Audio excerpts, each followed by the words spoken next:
My all dears, it's Sir Suresh Kumar, lecturer biology at Government Boys Degree College Umarkot. तो बड़ा आगे हम continue कर रहे हैं अपना सेम ही टॉपिक जिसका नाम है न्यूक्लिक एसिड। और न्यूक्लिक एसिड का ये सेकंड पार्ट है। अब ये सेकंड पार्ट के हम आगे पढ़ेंगे, बेटा डिस्कस करेंगे आज आगे classification of nucleic acid. Nucleic acid की बेटा आपको पता होगा 3 क्लास हैं, mononucleotide, dinucleotide, polynucleotide. Mononucleotide, dinucleotide, polynucleotide. और ये तीनों ही जो ग्रुप हैं, तीनों ही जो क्लास हैं, ये दिए गए हैं on the base of number of nucleotide, on the base of number of nucleotide. Nucleotide के बेस पे बेटा ये न्यूक्लिक एसिड के 3 फर्दर क्लासेस हैं। और याद रखें बात, न्यूक्लिक एसिड जो है डीएनए और आरएनए, हमने मिसाल पढ़ा था पार्ट 1 में, ये हर जानदार में हर चीज में मौजूद है। फिर वो जानदार चाहे बैक्टीरिया हो, साइनोबैक्टीरिया हो, आर्चीबैक्टीरिया हो, या बेटा चाहे यू बैक्टीरिया हो, या अल्जी हो, फंजी हो, प्लांट हो, एनिमल हो, कोई भी जानदार हो, प्रोटोजोआ हो, सब में न्यूक्लिक एसिड मौजूद है। बात याद रखें, न्यूक्लिक एसिड अगर ये जानदार यूकेरियोटिक है तो उसके न्यूक्लियस में भी मौजूद है, साइटोप्लाज्म में मौजूद है। जैसे कि यूकेरियोटिक सेल में न्यूक्लियस जो होता है, न्यूक्लियस के अंदर डीएनए है, आरएनए भी है, मगर यूकेरियोटिक सेल के साइटोप्लाज्म में सिर्फ आरएनए है, डीएनए वहां पे नहीं है। प्रोकैरियोटिक सेल की बात करें, जैसे बैक्टीरिया है, साइनोबैक्टीरिया है, आर्चीबैक्टीरिया, तो इन जानदारों में जो न्यूक्लिक एसिड होता है वो डीएनए भी होता है, आरएनए भी होता है। और ये दोनों मॉलिक्यूल कहाँ पाए जाते हैं? साइटोप्लाज्म में, क्योंकि उसमें न्यूक्लियस अलग से नहीं है, न्यूक्लियर मेम्ब्रेन ना होने की वजह से। ऐसे हम बात करें वायरस, बड़ा वायरस एक पार्टिकल है, नॉन सेलुलर चीज है, असेलुलर चीज है, उसमें सेल नहीं है। अब वायरस के अंदर भी न्यूक्लिक एसिड होता है, मगर होता या तो डीएनए है तो आरएनए नहीं है, आरएनए है तो डीएनए नहीं है। याद रखें, हर सेलुलर जानदार में जेनेटिक मटेरियल डीएनए होता है, आरएनए उसका प्योन है, पट्टे वाला होता है, प्योन होता है, जो मैसेज वगैरह कैरी करता है, प्रोटीन वगैरह बनाता है। वायरस के अंदर वाहिद जो चीज है वायरस, जिसके अंदर आरएनए भी जेनेटिक मटेरियल है। बाकी सेलुलर जानदार में आरएनए जेनेटिक मटेरियल नहीं है, वो कैरियर ऑफ इंफॉर्मेशन है। वायरस वो चीज है जिसमें आरएनए भी जेनेटिक मटेरियल है, डीएनए भी जेनेटिक मटेरियल है। होगा कोई एक, डीएनए होगा तो आरएनए नहीं होगा, आरएनए होगा तो डीएनए नहीं होगा। तो न्यूक्लिक एसिड हर चीज मौजूद है। तो कंटिन्यू करते हैं आगे अपना ग्रुप 1 क्लास 1, जिसका नाम है मोनोन्यूक्लियोटाइड। नाम सीधा हो रहा है बाबा। मोनोन्यूक्लियोटाइड का मतलब है, मोनो का मतलब है एक, सिंगल, न्यूक्लियोटाइड का मतलब है मोनोमर। वो न्यूक्लियोटाइड जो एक मॉलिक्यूल हो, वो खुद ही खुद का बना हुआ हो, खुद ही एक न्यूक्लियोटाइड हो, ऐसे बेटा चीजों को हम क्या कहेंगे? मोनोन्यूक्लियोटाइड कहेंगे। क्लियर है बाबला? अब देखें मोनोन्यूक्लियोटाइड की डेफिनेशन क्या है? Single nucleotide, those molecule which made up of single nucleotide, single monomer, तो उसको क्या कहेंगे? मोनोन्यूक्लियोटाइड। मोनोन्यूक्लियोटाइड की 15 मिसालें हैं, मोनोन्यूक्लियोटाइड के 15 टाइप हैं, जो हमने पार्ट 1 में भी डिस्कस किए थे। वो कौन कौन से? AMP, adenosine monophosphate, ADP, ATP, फिर आता है GMP, GDP, GTP, CMP, CDP, CTP, फिर आता है टीएमपी, टीडीपी, टीटीपी, फिर आगे यूएमपी, यूडीपी, यूटीपी। ये जो 15 न्यूक्लियोटाइड है, ये है on the base of type of nitrogen base and number of phosphoric acid. अब इसको हम पहले डिस्कस कर चुके हैं, फिर भी थोड़ा आगे पढ़ते हैं। अब ये सारे न्यूक्लियोटाइड है, मोनोन्यूक्लियोटाइड, और इसके मिसाल हैं। अब आगे देखें बेटा, ये कहाँ पाए जाते हैं? ये मोनोन्यूक्लियोटाइड कहाँ पाए जाते हैं? ये पाए जाते हैं ऑल लिविंग ऑर्गेनिज्म, जो भी दुनिया में सेलुलर जानदार हैं, उन सब में ये मॉलिक्यूल पाए जाते हैं। साइटोप्लाज्म में भी, न्यूक्लियोप्लाज्म में भी। ये याद रखें, मॉलिक्यूल सेल की हर जगह पे पाए जाते हैं बेटा, वो चाहे सेल का साइटोप्लाज्म हो या न्यूक्लियोप्लाज्म हो, इन दोनों ही जगहों पे आपके ये न्यूक्लियोटाइड पाए जाते हैं। कहाँ? बोथ, न्यूक्लियस में भी, साइटोप्लाज्म में भी। आगे देखें, ये न्यूक्लियोटाइड की कंपोजिशन क्या है बेटा? न्यूक्लियोटाइड 3 चीजों के बने हुए हैं। सबसे मेन और बेसिक जो बोन है इसकी, न्यूक्लियोटाइड की बोन, वो राइबो शुगर है या पेंटो शुगर, C5H10O5। ऐसे नाइट्रोजन बेस होते हैं न्यूक्लियोटाइड में, adenine, guanine, cytosine, thymine, uracil. तीसरी चीज है एसिड, जिसका नाम है फास्फोरिक एसिड H3PO4। अब ये कैसे मिलेंगे आपस में, देखें, ये बेटा राइबो शुगर है या पेंटो शुगर है, ये वही शुगर है मोनोसेक्राइड शुगर। अब इस राइबो जो शुगर है इसका कार्बन नंबर 1 नहीं है, कार्बन नंबर 1। यहां बेटा कार्बन नंबर 1 पे कोई भी एक नाइट्रोजन बेस अटैच होगा। शुगर के कार्बन नंबर 1 पे कोई भी एक नाइट्रोजनस बेस अटैच होगा। जैसे मिसाल है यहाँ पे नाइट्रोजन बेस एडिनिन अटैच हुआ है। तो ये जो दो चीजें मिली हैं, राइबो शुगर और नाइट्रोजन बेस, इन दोनों चीजों को मिला के हम कहेंगे न्यूक्लियोसाइड। अब इसका कार्बन नंबर 5 है, ये शुगर का ये कार्बन नंबर 5 है, इस पे अटैच होगा फास्फोरिक एसिड। फास्फोरिक एसिड बेटा शुगर के कौन से कार्बन पे अटैच होगा, कार्बन नंबर 5 पे। अब ये फास्फो अटैच होगा, अब ये न्यूक्लियोसाइड कन्वर्ट हो गया न्यूक्लियोटाइड में। अब ये तीनों ही चीजें आपस में मिल गई, एडेनिन नाइट्रोजन बेस में मिल गया, एसिड भी मिल गया फास्फोरिक एसिड, शुगर भी मिल गई। अब ये तीनों ही चीजें मिल गई हैं, तो इन तीनों ही चीजों को हम एक साथ क्या बोलेंगे बेटा, इसको एक साथ हम बोलेंगे न्यूक्लियोटाइड। एक साथ क्या बोलेंगे, न्यूक्लियोटाइड। ये आपका कंप्लीट एक न्यूक्लियोटाइड है। न्यूक्लियोटाइड कंप्लीट तब कहलाएगा, तब उसको कहेंगे जब ये तीनों ही चीजें आपस में जुड़ी हुई हों। अब न्यूक्लियोटाइड में नाइट्रोजन बेस कोई एक ही अटैच होगा, लाजमी नहीं एडिनाइन हो, कोई भी हो सकता है, ग्वानिन भी, थायमिन भी, यूरासिल भी, कोई भी। पर फास्फोरिक एसिड राइबो शुगर के साथ या एक अटैच होगा या दो होंगे या मैक्सिमम 3 होंगे। अब जैसे मिसाल इस न्यूक्लियोटाइड का क्या नाम होगा, एडिनिन है, एक फास्फेट है, तो बेटा इस न्यूक्लियोटाइड का नाम ये रहा, एडिनोसाइन मोनोफास्फेट। मोनोफास्फेट एक फास्फेट है, ये इस न्यूक्लियोटाइड का नाम है। अगर यहाँ पे 2 फास्फेट अटैच होते हैं तो क्या नाम पड़ेगा इसका बेटा, एडीपी पड़ेगा, एडिनोसाइन डाइफास्फेट। 3 फास्फेट हो तो क्या नाम पड़ेगा, तो इसका नाम पड़ेगा एडिनोसाइन। 3 है फास्फेट तो नाम पड़ेगा ट्राइफास्फेट। तो एटीपी की स्ट्रक्चर ये रही आपकी। एटीपी आपने सुना होगा, करेंसी ऑफ सेल, जिस पे सेल काम करता है, सारे प्रोसेस होते हैं। तो ये सारा किसका बना हुआ है, एटीपी आपका 3 फास्फेट का, एडिनिन का और राइबो शुगर का। अब ऐसे देखें, मिसाल है बेटा, यहाँ पे एडिनिन की जगह पे फॉर एग्जांपल आ जाता है ग्वाइनिन और एक फास्फेट है, इस न्यूक्लियोटाइड का क्या नाम पड़ेगा, ग्वाइनोसाइन मोनोफास्फेट। ग्वाइनोसाइन मोनोफास्फेट, 2 फास्फेट है तो ग्वाइनोसाइन डाइफास्फेट, 3 है तो जीटीपी।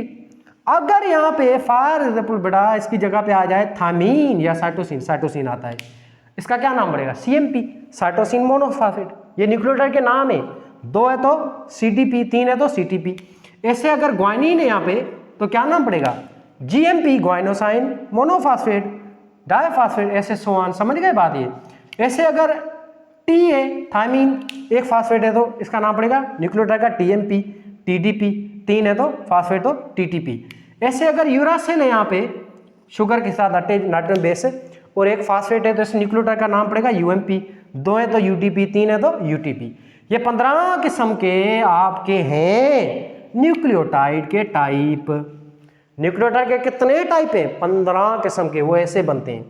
लाजमी नहीं है हर शुगर के ऊपर ये चीजें होंगी 15 ऐसे ही बनेंगे, नहीं, अलग अलग शुगरें होंगी, अलग अलग उस पर फास्फेट होंगे, अलग अलग एडिनिन होंगी। शुगरें सिर्फ एक नहीं है आपके अंदर, पता नहीं कितनी है, कोई नहीं डिस्कस करता है शुगरें कितनी है सेल के अंदर, कितने नंबर में है। तो ये बात क्लियर है, यहाँ पे ये सारे न्यूक्लियोटाइड हैं। अब बेटा हम जो पढ़ेंगे आगे डिटेल में, जो अच्छी तरह से पढ़ेंगे वो इस चीज को पढ़ेंगे।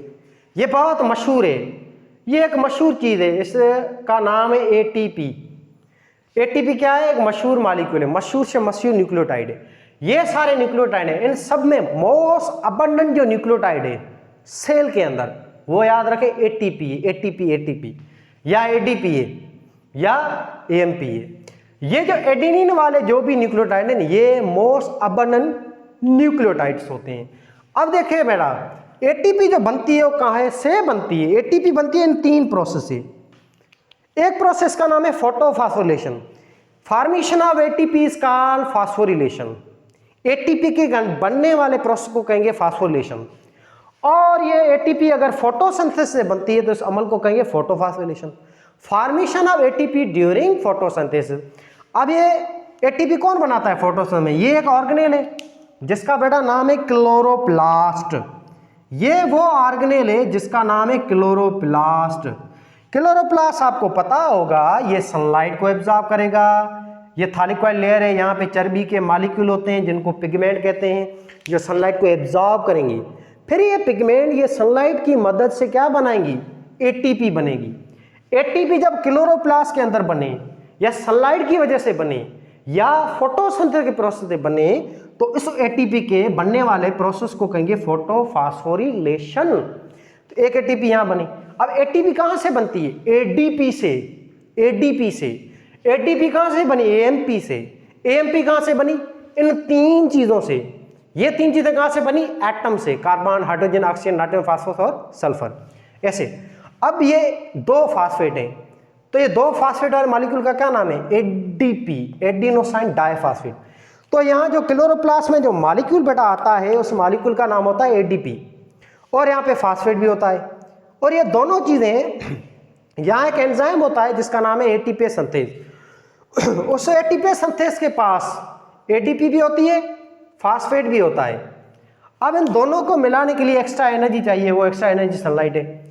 ये सनलाइट एनर्जी देगी जिसके नतीजे में ये तीनों फास्फेट आपस में मिल जाएंगे। ये फास्फेट अटैच जाएगा एडीपी के साथ, तो कन्वर्ट हो जाएगी एटीपी इंटू एटीपी में।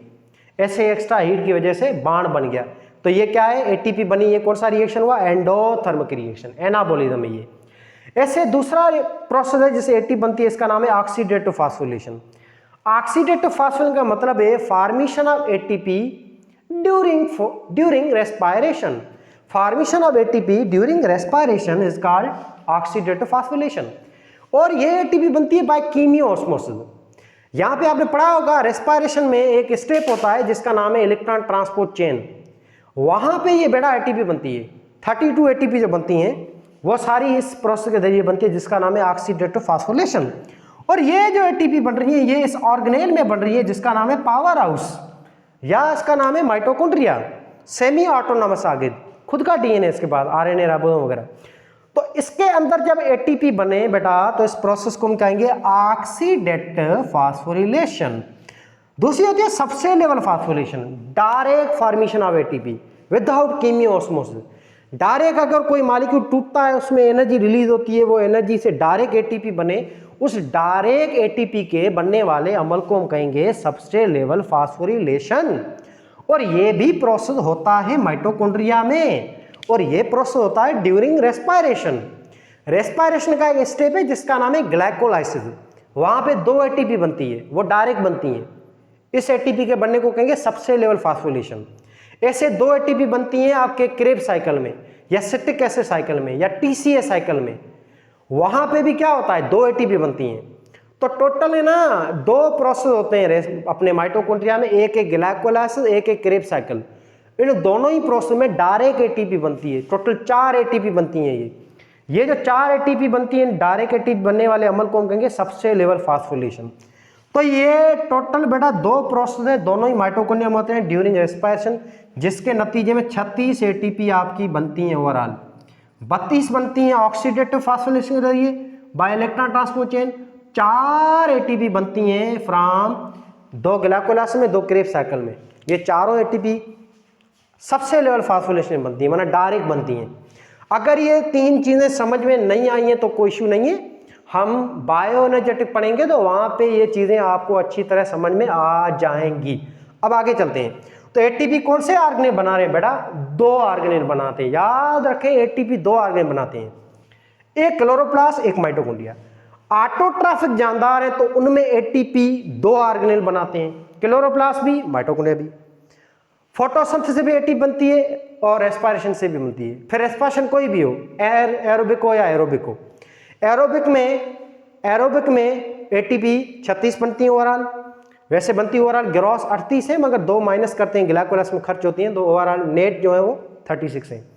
ऐसे अगर रेस्पायरेशन एनारोबिक है तो उसमें 2 एटीपी बनती हैं, तो रेस्पायरेशन में एटीपी बनती हैं। हम हेटेरोट्रॉफिक की बात करें तो अपनी बॉडी में एटीपी बनाने वाला सिर्फ एक ही ऑर्गेनेल है। हेटेरोट्रॉफिक जानदारों में वो एक ही ऑर्गेनेल होता है एटीपी बनाने वाला, उस ऑर्गेनेल का नाम है माइटोकॉन्ड्रिया। अपनी बॉडी में क्लोरोप्लास्ट है नहीं। तो एनिमल है, फंजी है, प्रोटोजोआ है, बैक्टीरिया है, इनकी बॉडी में बेटा एटीपी बनाने वाला माइटोकॉन्ड्रिया होता है। बैक्टीरिया प्रोकैरियोट सेल है, तो उसमें माइटोकॉन्ड्रिया की जगह एक और चीज होती है जिसका नाम है मीसोसोम, वो एटीपी बनाता है। क्लियर है बात? पौधों में, अलजी में, ऑटोट्रॉफ में दोनों ऑर्गेन एटीपी बनाते हैं, हेटेरोट्रॉफ में सिर्फ माइटोकॉन्ड्रिया बनाता है एटीपी को, और ये इनके प्रोसेस हैं। अब आगे देखें, ये एटीपी बन गई, माइटोकॉन्ड्रिया ने बनाई, फिर ये माइटोकॉन्ड्रिया देगा एटीपी पूरे सेल को। ये आपका जो पूरा का पूरा बेटा सेल नजर आ रहा है, ये माइटोकॉन्ड्रिया साइटोप्लाज्म में पड़ा है, और ये माइटोकॉन्ड्रिया देगा एटीपी आपके सेल को। फिर ये एटीपी जाके आपके सेल में क्या करेगी? एनर्जी देगी। आपके राइबोसोम, गैलेक्सोसोम, पेरोक्सोसोम, माइटोकॉन्ड्रिया के बाद जो भी ऑर्गेनेल है उन सबको ये एटीपी देगा। तभी हम माइटोकॉन्ड्रिया क्या कहते हैं? पावर हाउस ऑफ सेल, क्योंकि एटीपी सप्लाई कर रहा है। एटीपी जो है फिर आएगा आपके जो भी एनाबॉलिज्म हो रहे हैं, आपकी बॉडी में जो भी दूसरे कैटाबॉलिज्म हो रहे हैं, उनको ये एनर्जी देगा आगे। क्लियर है बात है? अब ये फॉर एग्जाम्पल ये राइबोसोम में प्रोटीन बना रहा है, तो ये प्रोटीन तब बनेगा, ये अमाइन्स के बीच में बॉन्ड तब बनेगा जब इस बॉन्ड को एनर्जी दी जाएगी। बॉन्ड तभी बनता है जब एक्सटर्नल एनर्जी देंगे, कोई भी एनर्जी देंगे। तो यहाँ जो प्रोटीन के बीच में पेप्टाइड बॉन्ड बनता है, कार्बोहाइड्रेट के बीच में ग्लाइकोसाइड बॉन्ड बनता है, लिपिड के बीच में ईस्टर बॉन्ड बनता है, डीएनए आरएनए के बीच में जो फॉस्फेटाइड बॉन्ड बनता है, ये सारे के सारे बॉन्ड इनको बनाने के लिए एनर्जी खर्च होती है। उस एनर्जी का नाम है एटीपी। एटीपी यहाँ पे आएगी जो एनर्जी देगी, जिसके नतीजे में ये बॉन्ड बनेंगे और नतीजे में ये मोनोमर कन्वर्ट हो जाएंगे पॉलीमर्स में। आगे देखें, अब ये एटीपी जो है जब टूटेगा, एटीपी का जब एक फास्फेट ये टूटेगा, एक फास्फेट, तो इससे बेटा एक फास्फेट के टूटने से कितनी एनर्जी मिलेगी आपके सेल को? 7.3 किलो कैलोरी। एक एटीपी का एक बॉन्ड जो है ये कोवेलेंट बॉन्ड है फास्फेट के बीच में, ये जो बॉन्ड टूटेगा तो इससे कितनी एनर्जी रिलीज होगी? 7.3 किलो कैलोरी या 31.8 जूल। इतनी एनर्जी आपकी एटीपी, एक मॉलिक्यूल एटीपी जो है वो देता है आपके सेल को। और ये एटीपी जैसे ही टूटेगा तो ये फास्फेट टूट गया, फास्फेट अलग हो गया। अब ये एटीपी कन्वर्ट हो जाएगी एडीपी में। एटीपी जैसे ही ऑक्सीडेशन करेगा, ऑक्सीडेशन होगी एटीपी की, या ऑक्सीडेशन का मतलब है लॉस ऑफ एटम या एटीपी का टूटना। ऑक्सीडेशन सिंपल लफ्जों में कहेंगे टूटना। एटीपी जैसे ही टूटेगा, ऑक्सीडाइज होगा तो इतनी एनर्जी देगा, फिर ये एटीपी कन्वर्ट होगा एडीपी में। ऐसे हमें क्या दे रहा है? एनर्जी दे रहा है, जिसके ऊपर अपने बॉडी के काम हो रहे हैं। तो एटीपी यूज होता है हर एक मेटाबॉलिज्म में। सेल डिवीजन के काम हो रहे हैं बॉडी में, फ्लैजिला की मूवमेंट हो रही है, फ्लैजिला काम कर रहा है, एक्टिव ट्रांसपोर्ट हो रहा है जिसमें चीजें मूव होती हैं आपकी बॉडी में हाई टू लो कंसंट्रेशन या लो टू हाई। एक्टिव ट्रांसपोर्ट का मतलब है लो टू हाई, पैसिव का मतलब है हाई टू लो। जब भी चीज लो कंसंट्रेशन से हाई कंसंट्रेशन की तरफ जाएगी तो वहां पे एनर्जी खर्च होगी, और एनर्जी कौन सी खर्च होगी? एटीपी। आगे देखें, आपकी बॉडी में सिंथेसिस जो protein, carbohydrate, lipid, nucleic acid के मॉलिक्यूल बन रहे हैं, इनको बनाने में भी एटीपी खर्च होती है। आपकी बॉडी में एटीपी कौन देता है? माइटोकॉन्ड्रिया। माइटोकॉन्ड्रिया ने एटीपी कहाँ से पैदा की? ग्लूकोज को तोड़ के। ग्लूकोज कहाँ से मिला आपको? खाना खा के। खाना आपने कहाँ से लिया? प्लांट से लिया, पौधों से लिया। बायोमॉलिक्यूल है ये। बायोमॉलिक्यूल चैप्टर में हमने इसको अच्छी तरह से डिस्कस कर लिया है कि ये चीज़ें कैसे हैं। आगे देखें, अब ये बेटा एक एटीपी है, अब ये एडिनोसाइन है, ये एडिनाइन है, नाइट्रोजन बेस है, कार्बन 1 पे अटैच है, और ये 1 2 3 फास्फेट है। कितने फास्फेट है? 3। अब ये बेटा ये एक फास्फेट, ये दूसरा फास्फेट, ये जो फास्फेट पड़े 3, 1 2 3, इनके बीच में जो ये बांड है, ये 2 बांड है, इन 2 बांडों का नाम है कोवेलेंट बांड। इन फास्फेट के बीच में जो बांड होता है, इस बांड का नाम है कोवेलेंट बांड।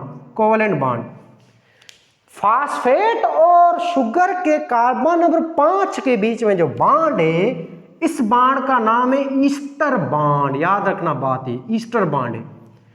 और शुगर और नाइट्रोजन बेस के बीच में जो बांड है बेटा, इस बांड का नाम है ग्लाइकोसाइडिक बांड। ग्लाइकोसाइडिक बांड, तो ये बांड होते हैं। एटीपी जब भी ऑक्सीडेशन करेगा तो कौन सा बांड टूटेगा? कोवेलेंट बांड, ईस्टर बांड या ग्लाइकोसाइडिक बांड? वो बेटा ये बांड टूटेगा, कोवेलेंट बांड, ये बांड टूटेगा। तो ये फास्फेट निकल जाएगा, बाकी बचेंगे 2 फास्फेट और एडिनिन। तो इस मॉलिक्यूल का नाम पड़ेगा एडीपी। एडीपी, ये बात क्लियर है? अब ये जो एटीपी टूट रही है, ये कैटाबॉलिज्म है, पर ये एक ऐसा स्पेशल कैटाबॉलिज्म है जिसके अंदर कोई भी पानी जो है वो नहीं बन रहा है। आपने हमेशा पढ़ा होगा ना, कैटाबॉलिज्म तब होगा जब हम पानी ऐड करेंगे। यहां पर पानी वानी ऐड करने की जरूरत नहीं है। यहाँ पे कोई पानी ना बनता है, ना टूटता है, ना एक्सपायर, कुछ नहीं होता। पानी का यहाँ पे कोई रोल नहीं है, याद रखें, एटीपी के टूटने में, बनने में। पानी जो टूटता है, बनता है, वो बायोमॉलिक्यूल को बनाने और उसको तोड़ने में यूज होता है। एटीपी जब टूटेगा बनेगा तो उसमें वाटर ना ही यूज होता है ना रिलीज होता है, ये बात याद रखें। तो not release water during catabolism of ATP या oxidation of ATP, no dehydration, कोई पानी यहाँ से रिलीज नहीं होता है, जैसे आपने पढ़ा होगा कैटाबोलिज्म के अंदर। अब आगे देखें पायरोफॉस्फेट। पायरोफॉस्फेट का क्या मतलब है? एटीपी को अगर आपको मुकम्मल तोड़ना है, मुकम्मल टूटेगी एटीपी तो वो कन्वर्ट होगी पहले एटीपी में, फिर वो कन्वर्ट होगी एएमपी में। तो एटीपी को जब मुकम्मल आपको उससे एनर्जी लेनी है तो एटीपी के अंदर जो 3 फास्फेट हैं उसमें से 2 फास्फेट हमें तोड़ने पड़ेंगे, कोवैलेंट बॉन्ड को तोड़ना पड़ेगा। जब ये दोनों फास्फेट निकल जाएंगे तो इस चीज को क्या कहेंगे? पायरोफॉस्फेट। पायरोफॉस्फेट का बेटा मतलब है removal of 2 phosphate from ATP. जब आप 2 फास्फेट को रिमूव करेंगे ना, ज्यादा हद से ज्यादा एनर्जी जरूरत है बॉडी में, तो दोनों फास्फेट निकल जाएंगे, इस चीज को कहेंगे पायरोफॉस्फेट, यानी कि release of 2 phosphate from ATP. मगर यहां पे क्या होगा? बाय एडिशन ऑफ वाटर, यहां पे पानी ऐड होगा, ये वाटर ऐड होगा H2O H2O H2O, जो क्या करेगा? एटीपी को एक ही साथ दोनों ही फास्फेट को फटाक से अलग कर देगा। ये बात क्लियर है? इस कंडीशन को कहेंगे पायरोफॉस्फेट। ऐसे एटीपी आपको एनर्जी देगी। फिर यही एटीपी को बनाएगा एक एंजाइम जिसका नाम है एटीपी सिंथेज। और ये एंजाइम कहाँ मौजूद है बेटा? क्लोरोप्लास्ट में, माइटोकॉन्ड्रिया में, जो कि उसके पास एक साइड से फास्फेट होगा, एक साइड से एटीपी होगी। फिर जैसे इसको एक्सटर्नल एनर्जी मिलेगी, फिर वो चाहे हाइड्रोजन दें, हाइड्रोजन आयन दें, या प्रोटॉन पंप के जरिए मिले या सनलाइट के जरिए मिले, तो ये एटीपी को फास्फेट से मिला देगा और ऐसे एटीपी दोबारा बन जाएगी, बन जाएगा कोवैलेंट बॉन्ड, ऐसे एनर्जी स्टोर हो जाएगी कोवैलेंट बॉन्ड की फॉर्म में। तो ये था आपका सारा एटीपी और उसके बारे में चीजें। और ये एटीपी को हम सिंपल लफ्जों में कहते हैं कॉमन करेंसी ऑफ सेल। जैसे आपको हर चीज पैसों पे मिलती है ना, आप जो भी काम कराते हैं वो पैसों पे कराते हैं, ऐसे सेल कौन सा पैसा यूज करता है, कौन सी पैसों पे काम करता है, या सेल के ऑर्गेनेल को कौन सा पैसा चाहिए, वो बेटा ये चाहिए गांधी जी, कायदे आजम जी, और उसका नाम है एटीपी। एटीपी यूं समझे गांधी है या यूं समझे कायदे आजम है, ये होगा तो सेल के आगे काम करेंगे, नहीं तो नहीं। क्लियर है बात ये?